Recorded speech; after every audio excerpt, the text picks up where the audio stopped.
فلما جاء أمرنا نجينا صالحا والذين آمنوا معه برحمة منا ትእዛዛችንን በመጣ ጊዜ ሷሊሕንና እነዚያን ከእርሱ ጋር ያሉትን ከእኛ በሆነው እዝነት አዳን።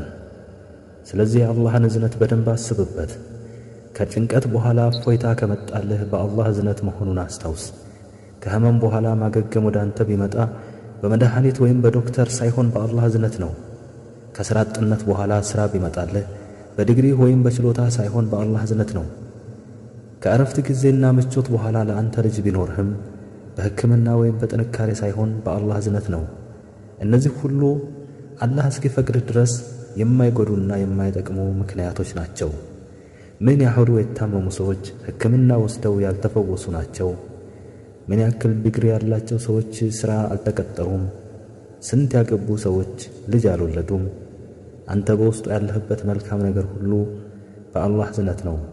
ስለዚህ የችሮታውን ዕውቅና ለችሮታው ባለቤት ስጥ።